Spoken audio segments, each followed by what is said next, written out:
So good afternoon again, everybody. I'm AJ Ehrenstein, one of two deans of Beyond Barnard.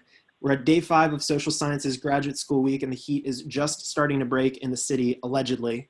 Some of us have decamped to try to make our own break from the heat. Hope everybody's well. We're going to get started pretty quickly. We'll go right up to 1 o'clock, because as you know by now, I'm a big believer in Zoom meetings that end on time. So without further ado, first of all, I want to say thank you to our 3 faculty guests. As always, dear attendees, if you want to give them an emoticon with a thumbs up or an applause for being here, always appreciated. But we will get right into it. We'll start with some introductions throughout the program. Please feel free to chat me with your questions privately, and I can certainly relay them and work them into the conversation. Our guests today are Paige West of the Anthropology Department, Nora Melanish of the History Department, and Provost Linda Bell, who's also a professor, a Clairtau professor in the Department of Economics and Dean of the Faculty. So we talked a little bit beforehand, and I think it would be super helpful to hear some opening salvo thoughts from the 3 of you. You know, what led you to graduate school? What are you working on now? And maybe a first piece of advice for students who are at various stages of their training in the social sciences, thinking about graduate school for the first time.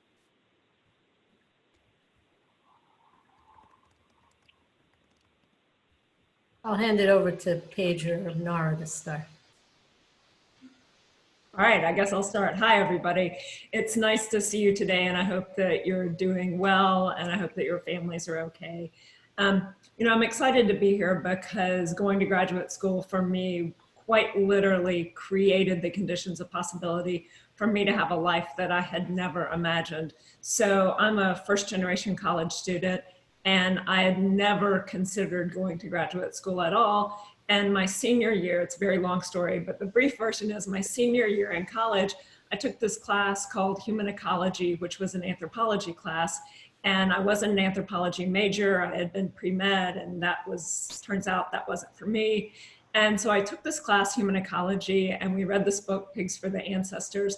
And I realized that there were people in the world that did research in this place, Papua New Guinea, and it's a place I'd always been interested in. And so I thought, that's interesting. Maybe there's a job in that, because I was very much in the how do you get a job mode. And so I decided after I graduated, since I hadn't majored in anthropology, that I wanted to figure out what it was.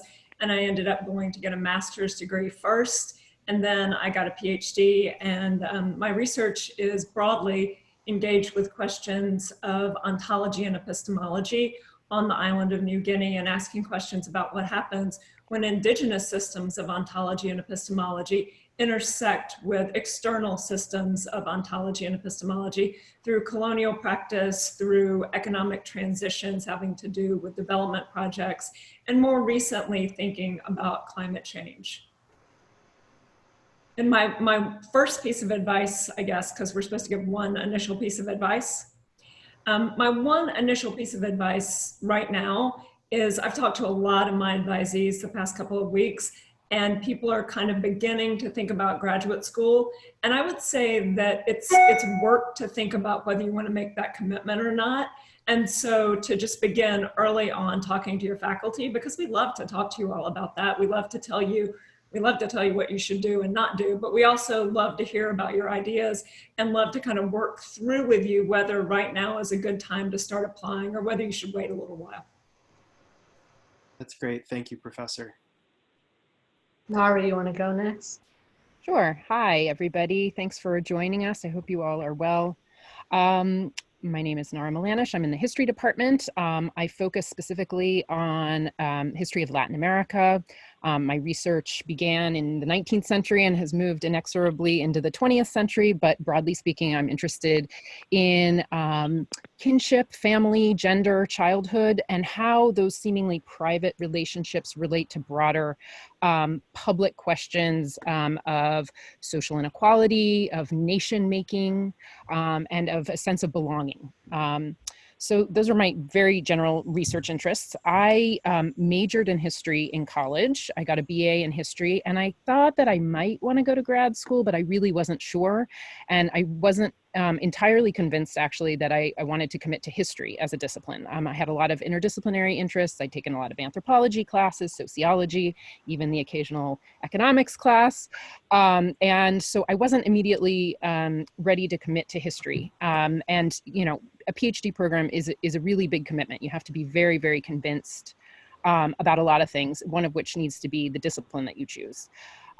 So after college, I spent 6 months working at an NGO that did sort of international relations stuff in Washington, D.C.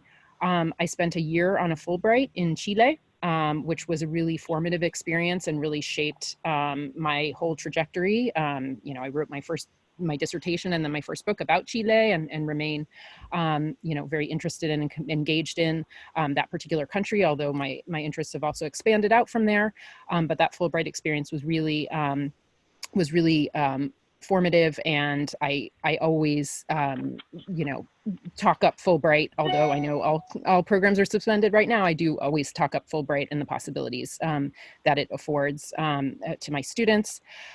Then I came back from Chile, did an MA in international relations because I still wasn't ready to commit to history, and I wasn't actually really interested in international relations at all. I just wanted to take courses, broad courses in the social sciences, which is what I did with the MA. And then I finally started the PhD. And at that point, it was like, you know, this long romance where I was ready to commit for life to the discipline. So that's my general trajectory. And I would say, I won't talk about it right this second, but I would say that there's sort of two takeaways that I think I'd like to communicate. One is the critical importance of research experience, and specifically primary research experience. And I think it's worth talking a little bit about what that means, because I think people understand research in different ways, and what you may think of as research might not be what people think of as research when they're looking at graduate school applications. So I'd like to talk about that. And the second thing that I want to talk about is the question of trajectory. I am a huge fan of taking time off after undergrad. I sit on the, you know, graduate applications committee at Columbia, so I know how we think about graduate admissions in history. And I think that you know, students who have taken time off enjoy a major and perhaps insurmountable advantage. So I want to make a plug for taking time off and not going straight through, and also what you might do during that time off, what that might look like, because it doesn't necessarily have to involve academic study, you know, such as an MA program or something like that. So I will come back to that. Great, thank you. Provost Bell, you have deferred twice. Now I have to speak. So hi, everybody. It's really, really nice to be part of this panel, and it's great to see your names on the screen, and to know that we have some students listening in. We've missed you on campus, and we've missed interacting with you, and we're looking forward to the fall. I wanted to say that there are a couple of themes that we've heard already, which is how you choose to study what you study, and how it's a kind of windy path to that decision for many people. And so if you're on that road, that windy road right now, it's all part of the process.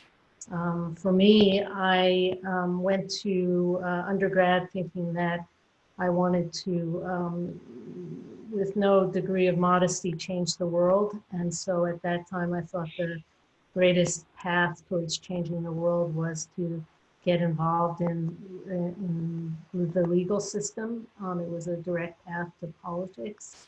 And so I thought I wanted to go to law school. I took my first year a very large lecture course in economics. And I really was intrigued by the fact that it afforded a degree of interpretation, but a degree of direction. So economics is a discipline that has rules and regulations that's driven by mathematical kind of constructs that have right and wrong answers. but it also has a great degree of interpretation and nuance. You put 100 economists together in the room and you usually get about 50 opinions. And so it's not as well defined mathematically as some of us like to think. And so I became intrigued by economics, always with the idea of going to law school. And then I grew tired of the notion of law school by the fact that everyone in my kind of class seemed to be wanting to go to law school. So I wanted to do something different. I got into a really unique program at my undergraduate institution that allowed me to take graduate courses starting in my third year. And I am actually a big proponent of that because it really challenged me. And part of what attracted me to economics was the challenge, the intellectual challenge of economics, this sort of realm of the unknown, which dominates the profession. And so I began taking graduate work in my junior year. And as Professor Malanish said, you know, I did the opposite of what she just said, which is I went my senior year into a PhD program at another institution because I had already kind of dipped into graduate school. And so, you know, I agree completely with what has been said, because it was really rough. I was 20 years old and in a PhD program, and it was a challenge. And I'll say that my math skills were not up to stuff, and my analytical and thinking skills were honed, but you know, I needed to grow quite a bit in that PhD program. So I also would say that taking a little time is a really good thing. The other thing, I guess the advice I'll give to you is similar to what both professors have said, which is when you pursue a PhD, it's not so much about kind of what you will do. It's about, you know, a love for what you're doing. And I don't consider, throughout my career, I've never considered what I do to be work.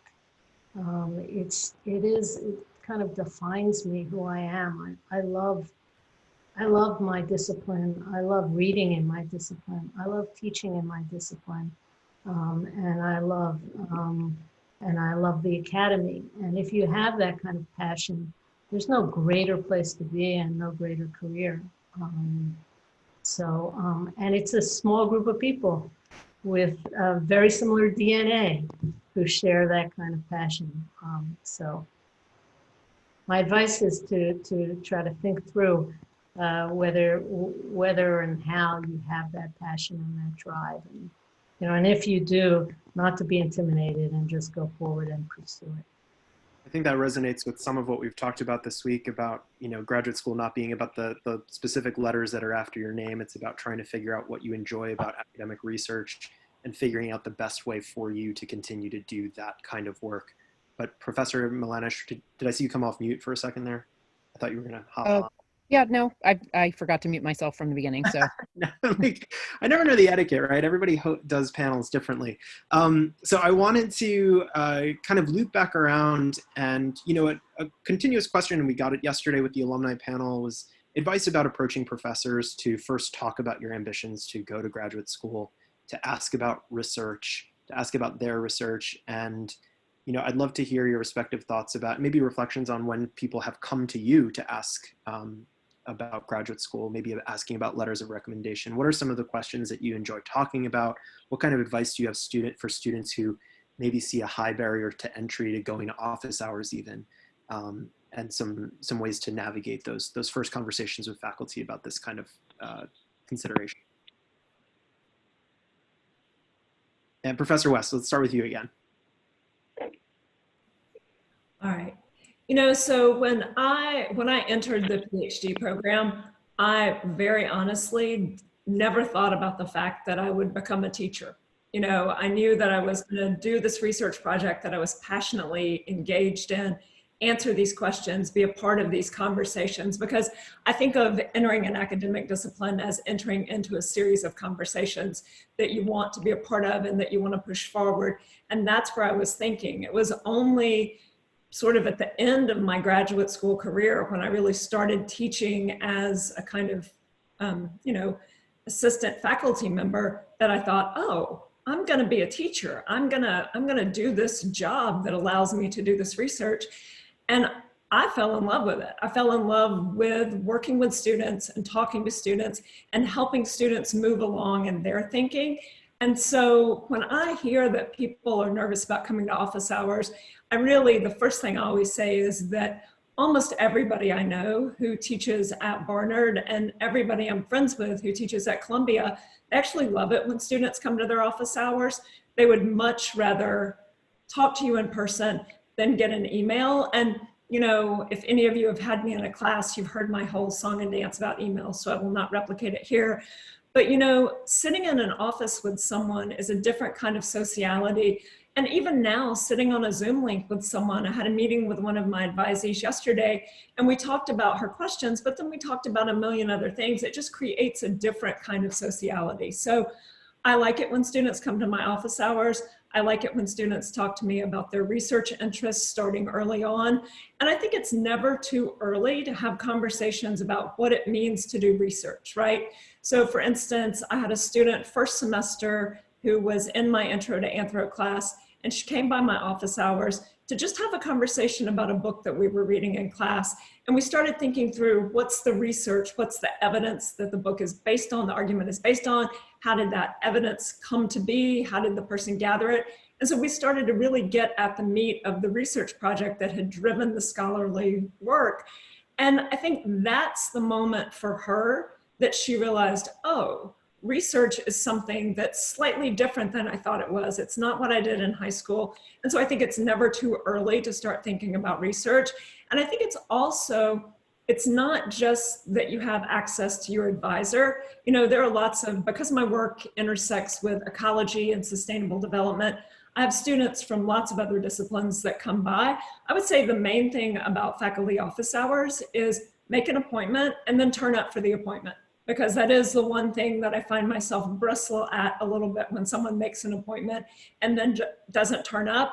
And I think also right now with the situation we're in for next semester with doing a lot of things outside of the office and on Zoom, I've been really open to talking to students, in part because I miss that. I miss the kind of engagement with students. So that's what I'd start with. Yeah, I think that last point especially, everybody misses a certain kind of human it breaks up the day if you have a different kind of meeting than you're trudging through throughout the rest of the day. Also wanted to underline, the importance of the in-person or virtual conversation as opposed to like a really long email gushing about your entire, it's much better to be in person with faculty in the office hour space. So it's super helpful. What else? I'll jump in. Sure. And maybe on the question of letters of recommendation, because I first want to say that I wholeheartedly sympathize with those of you who hate asking for letters of recommendation. I've now been in this profession for decades, and guess what? Faculty have to ask for letters of recommendation when they're applying for fellowships, when they're applying for promotions, just as much as students do when they're applying for grad school or fellowships or other things. So it is part of our job both to write letters of recommendation as well as to ask for them. And I deeply appreciate your reticence, the reticence of some people to ask for letters. I hate asking for letters of recommendation. I've been doing it for decades and I hate it. In fact, one of the things on my to-do list right now is to approach people about writing letters for me for the fall for something I want to apply for. And I've been, spinning around about it for days going, I think I know who I want to ask. I hate asking. It seems like such an imposition. So I think the important thing to know is two things. First of all, it's our job to write letters of recommendation, okay? Writing letters, this is how the Academy works. It works on recommendation, and so anyone who is in this profession knows that that's part of their job. The second thing to know about it is that it's a lot of work to write a good letter of recommendation. So with that in mind, you should feel very empowered to ask for a letter, because again, it is a part of our job. And B, know that because it is a lot of work for someone to write you a good letter of recommendation, it's important to know how to ask for the letter and when to ask for the letter. And my basic advice would be ask early, and be organized in how you share information. So for example, a student who approaches me a week before a deadline and asks for a letter may not get any letter, and certainly isn't going to get a very good letter, because literally a good letter of recommendation may take several hours to write. Okay. And the second thing is to, for example, if you ask me for a letter of recommendation, I'm going to say, can you send me, I'd like to see your application statement, your resume and your transcript. And if you have, I don't know, some personal statement that you had to write, or if you have some just thoughts about why you're applying to grad school, or some concerns you have about your application, or some, issues that maybe some gaps that you think might be helpful if I address, I want all that information in a single email. If you send it to me in dribs and drabs, I will definitely not keep track of it in the disaster that is my inbox. So it's really important to approach people early, because then they can't say, oh, well, you asked me for a week or 10 days in advance and I don't have time to do it.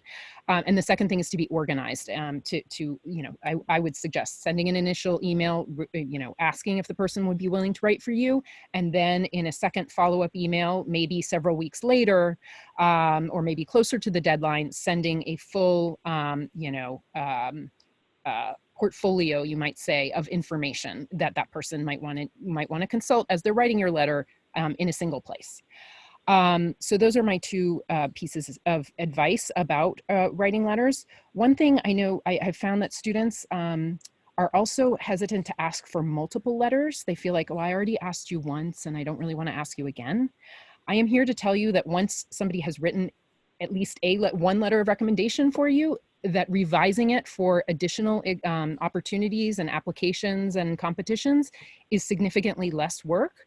I would much rather write 10 letters for one student than 10 separate letters for 10 separate students, if that makes sense. So I would recommend coming up with a stable of letter writers, right? People who, whether it's 2 people or 3 people, who have written for you over the years for a summer internship or study abroad or some other opportunity, and to keep going back to those same people. I personally prefer that. I would rather, again, revise a letter I already have written for you. And so I have students who, I probably started writing letters for whatever opportunity when they were sophomores, and now they are graduated, and I have, probably 20 letters on file for them for different things. And it, changes over time, but there are certain parts of that letter that remain, constant, and it's easier, again, to revise. So multiple letters are not more work, but writing letters of recommendation from, in the first instance are significant work, but also our responsibility. So those are my sort of takeaways. It's great. And I'll just add on. So it is about self-advocacy and not being afraid to go approach your professors and ask for letters. Same like go to office hours, get to know your faculty with legitimate questions or concerns. It's also like Nora said, it's about respect. We are very busy people with very active and engaged lives. And if you want a good letter, you take the time to and prepare the email with all the material that are required. And then I think the third thing is, and this is a little bit tougher, and I'm not sure if Professor West or Professor Malanish would agree with me, but when I ask for a letter of recommendation, I ask whether or not the person can provide me with a strong letter. And the reason I do that is because many of us are used to and want to say yes, but we can't legitimately write the same letter for everyone and the same strong letter for everyone. And so it is both kind of a symbol of your own self-confidence and self-awareness to ask that question that way. And it also gives the letter writer an opportunity to understand the significance of, the task at hand. So. Can I add something? Thanks. I think that's a really, really important piece of advice. because there are a lot of students that I've had in one class, particularly in one of my large lecture classes. They made a really good grade. They seem like a wonderful person, but I can't write about their trajectory as a scholar in a way that will appeal to a graduate committee. I can write a letter for them for a summer internship or something like that, but it's very different to write a letter of recommendation for graduate school. And I would just also add that, you know, when students of mine are applying to graduate school, or when my graduate students are applying for jobs, I am really hardcore about people being organized. And so I ask students that I know who are going to be applying for a lot of different PhD programs to actually make an Excel spreadsheet and to have all of the information for me, that is school, date, what they've asked for you. So is it a statement of purpose? Is it a statement of research interest? And then when is my letter due? And then I also ask people to put everything in a Dropbox file and send me a link to that Dropbox file. And part of that is because of my own sort of disorganized email inbox, but also because then I can sit down and on my calendar, I can say, okay, Emily needs a letter on June the 18th for Harvard, Columbia, you know, 5 other places. And so I'm going to spend this day working on Emily's file. And Emma needs it for this day. And so I'm going to spend this day working on Emma's file. And it allows us to not only manage our time, but it allows us to write you better letters, because I can sit down and I can drink a cup of coffee and read all of your stuff and have time to think about it and think about how to craft a letter that is specific to the program you're applying to.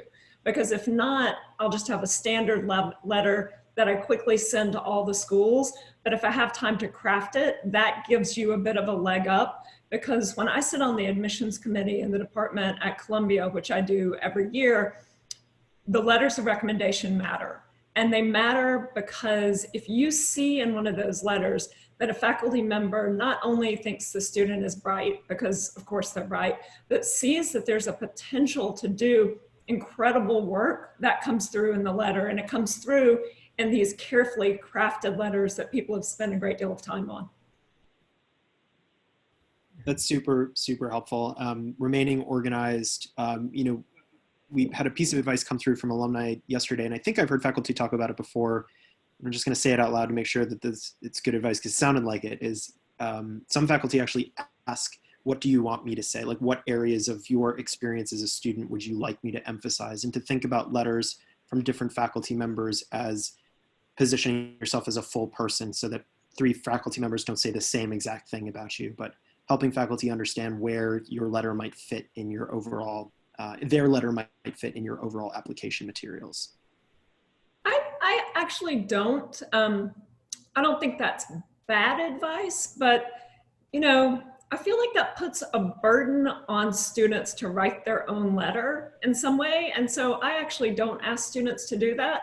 I read their materials and then draw my own analysis, because I also know that it's a lot of work to apply to graduate school. And that's one of the things that we should probably put on the table, that doing those applications, you have to put a lot of thought into that statement of purpose. And so you're already working pretty hard. So that is not something I ask people to do.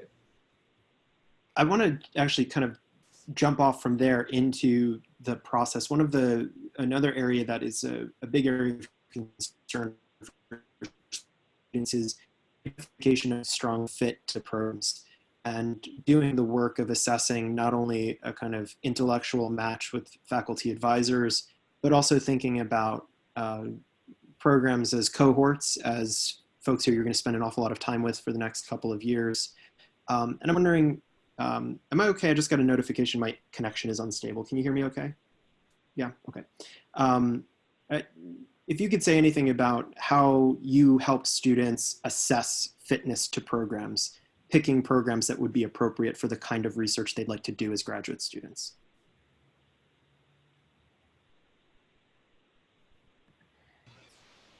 So I mean, I'll just start. I think that this is really the answer to this question is very discipline specific.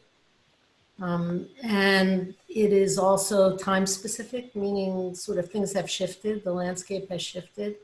When I applied to graduate school, I applied to the best programs.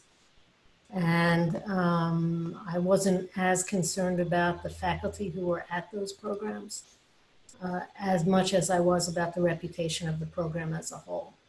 I went into economics knowing that I wanted to do some kind of applied microeconomics, but without a specific subdiscipline in mind. And now for students applying in economics, I would say that while those factors are still relevant, it is also increasingly common that a student will apply to work with a specific faculty member. And so we play an important role in trying to make those connections and trying to advocate for our students with particular faculty at the top universities. But you know, every discipline is a little bit different. I think in general, though, as a rule, it's okay to not know exactly what you want to study in a discipline. And it is in some ways advisable to seek out programs that are exceptional in a general sense without linking all your putting all your eggs in one basket with an individual researcher in a given field. I would add to that. I agree that this is probably specific to disciplines, but I think there are at least two issues to consider. The first is clearly the reputation or stature of the department, right? And the second is your match with that department. In my own field of history, I would say they're both pretty critical in the sense that if you're not going to one of the top 10 programs in the country in history, I would say it's going to be harder for you to get a job, an academic job afterwards. So particularly if that is your goal, to go into an academic job, because we can also talk about going to grad school in social sciences and pursuing non-academic paths, which are increasingly common, increasingly acceptable, and increasingly part of the training that you will receive. So we can talk about that. As you all know, the academic job market is not good. It hasn't been good in a lot of fields for a long time, and it's going to get worse thanks to Corona.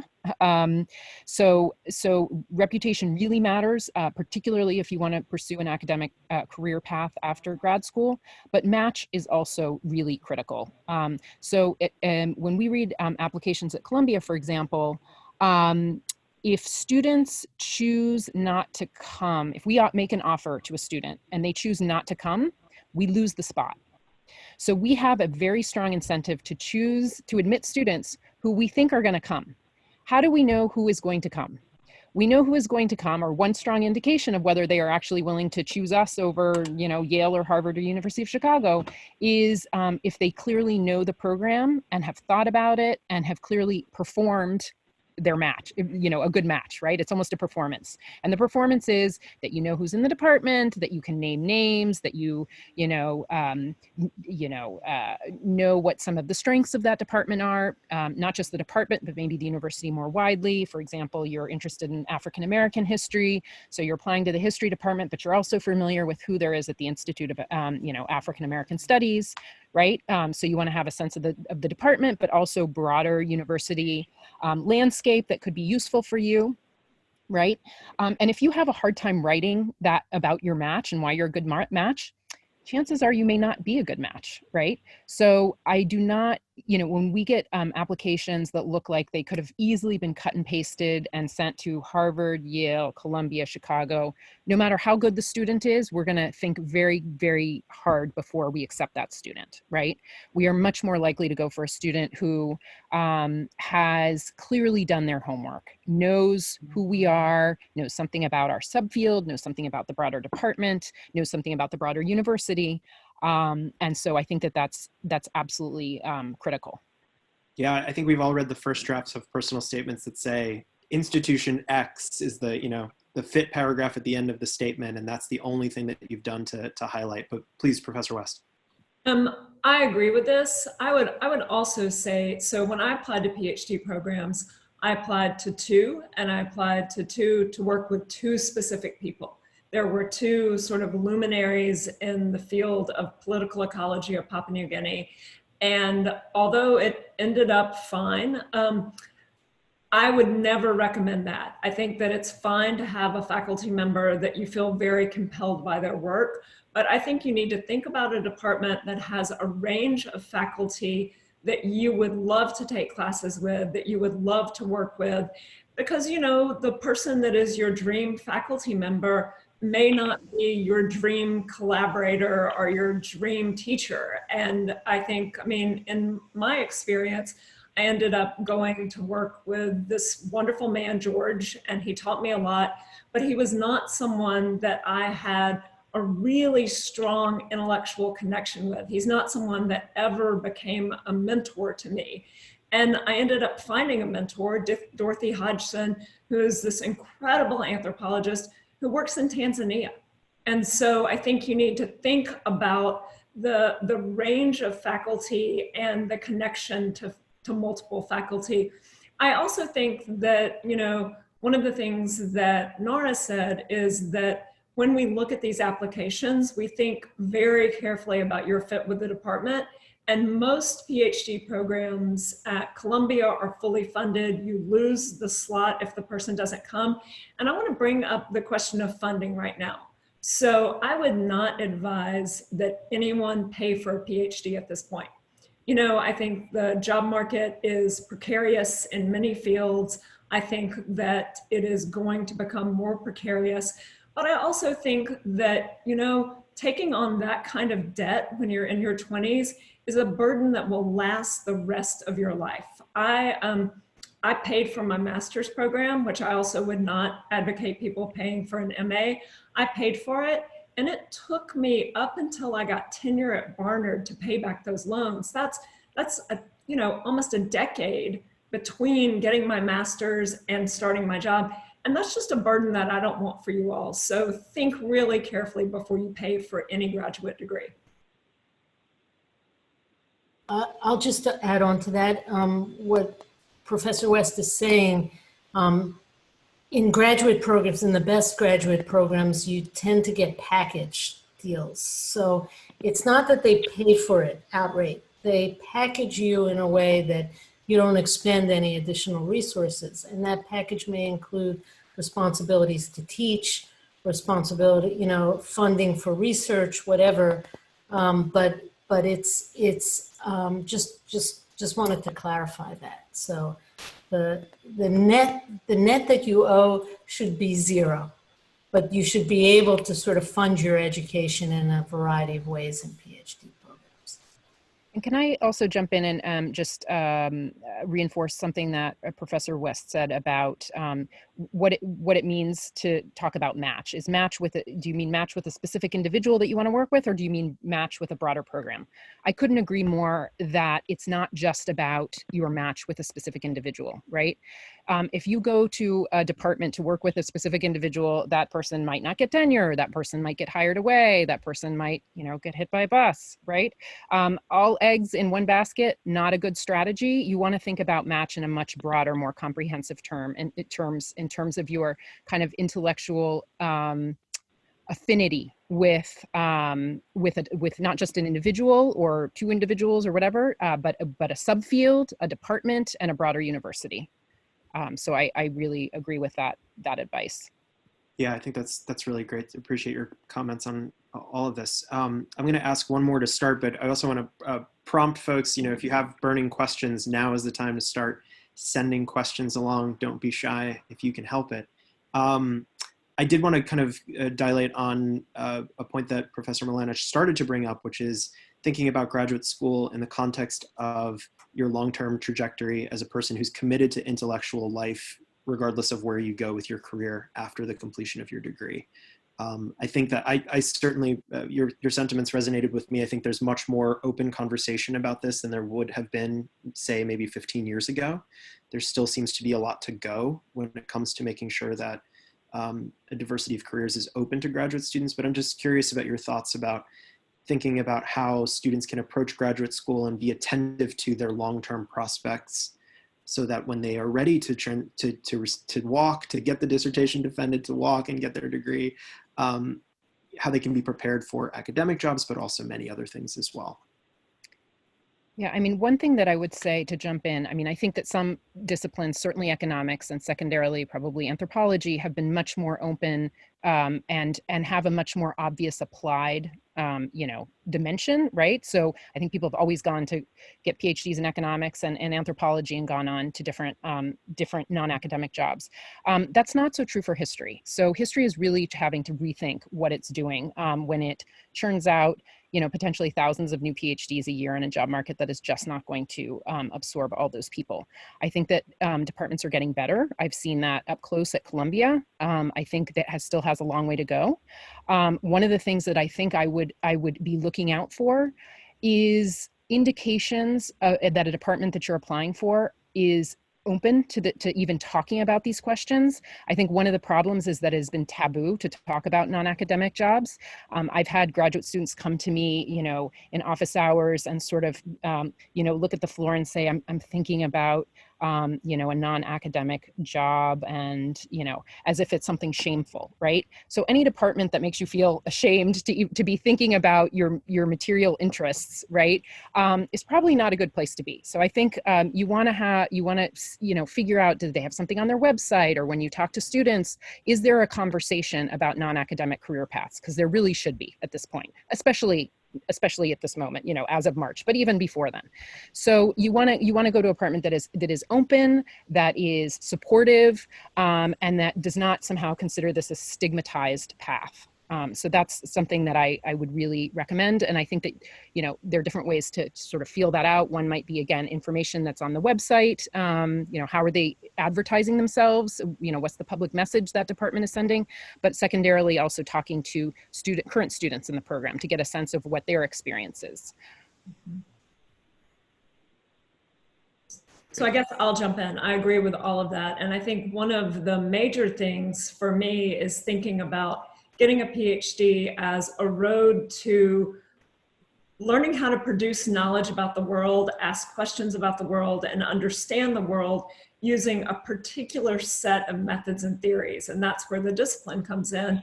And thinking about it that way means that you can think about mobilizing what you've learned in graduate school to do things in the world, right? So anthropologists have been doing this for a while, but I do feel like other fields are doing this a lot more too. And I think one of the other key things, and it's not just about the sort of trajectory of graduates and the openness of the department to thinking about non-academic careers, is you need to talk to current graduate students in that program. I cannot stress that enough. One of the things that I think allows you to understand your fit with the department, one of the things that allows you to understand if you have questions about diversity and inclusion, if you have questions about the kind of level of stress of the graduate students, faculty may have an idea about that, about a program, because they've heard gossip about a program. I mean, so I can reel off the names of anthropology departments that I've heard gossip about that the graduate students are unhappy, but I don't know that for sure. And so I think talking to students, and students in current PhD programs are almost always thrilled to talk to young scholars who want to go to those programs. And that's another place where your faculty at Barnard can help you, because many of us, because of the networks that we make in the field, and because people get in touch with us and ask us to be on their committees from other schools, because we peer review, we kind of know grad students in other departments, or we have friends who are faculty in other departments that can connect you with their grad students. So utilize us for those networks too. I'll just add, I'll just speak about economics. Economics is, as Professor Malanish said, a discipline where there happen to be lots of opportunities, both inside academia and outside academia if you pursue a PhD. Inside academia, there's access to, in addition to departments in arts and sciences, there's access to business schools and public policy schools and schools of public health, and really a law schools, a real wide range of opportunities for PhDs in economics. Outside of the academy, There are specific jobs that actually do value and require even a PhD in the kind of analytical and research training. And those involve jobs, at the Federal Reserve Bank or at some of our think tanks or at some of our public policy institutes in Washington, D.C., for example. So in my own career, I started post-PhD at the Federal Reserve Bank of New York. And I have entertained several times job offers from the World Bank and the Department of Labor, and even a very lucrative job offer from what was then called Bankers Trust, which was one of the big M&A firms. They made me an offer while I was at the Federal Reserve Bank. I was 26 years old, and they made me an offer that would have been 3 times my existing compensation with a 3-time signing bonus. So 6 times my current compensation if I would have taken a job. So there's lots of opportunities, for economic PhDs and it's a unique discipline in that way. I was going to say, and I'm going to put this in the chat right now, just to remind everyone that the AHA, AAA, and AEA happen to be three professional associations for disciplines that have quite a great deal of information about careers for PhDs on their websites. And no matter what discipline in the social sciences you are in, as a group, these fields tend to be providing more research and more insights and even more funding for institutions to advance careers outside of the academy.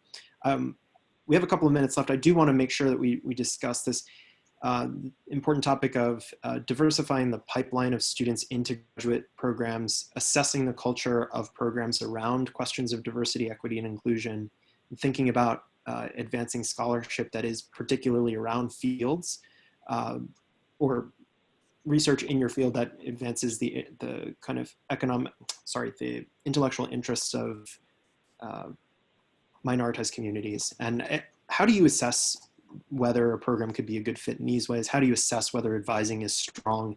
Let's say if you are a student from a traditionally underrepresented background within academia, these are questions that were definitely central to the panel yesterday among alumni, and I'd love to hear your respective thoughts about this.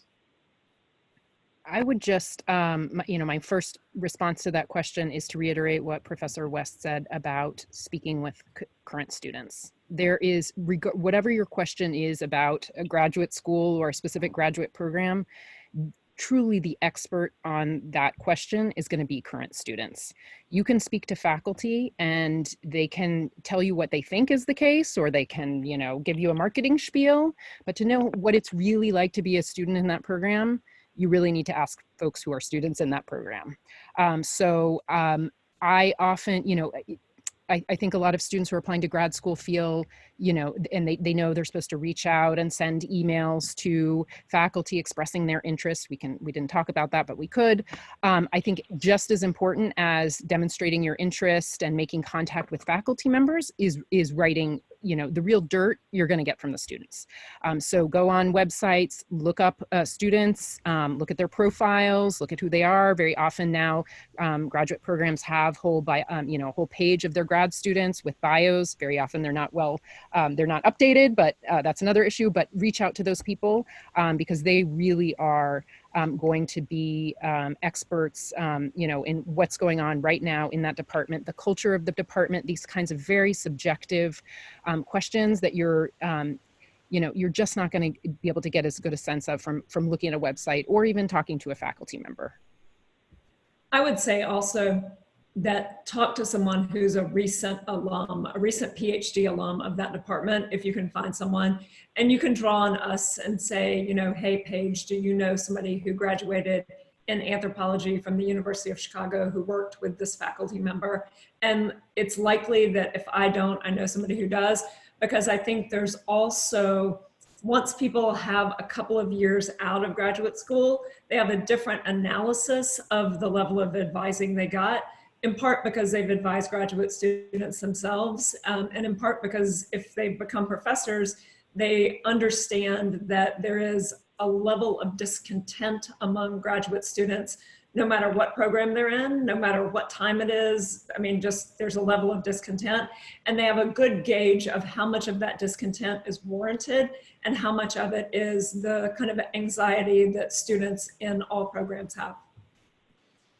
I come from a very unique discipline in the sense that we produce a great deal of research that's directed towards issues of racial and gender equality.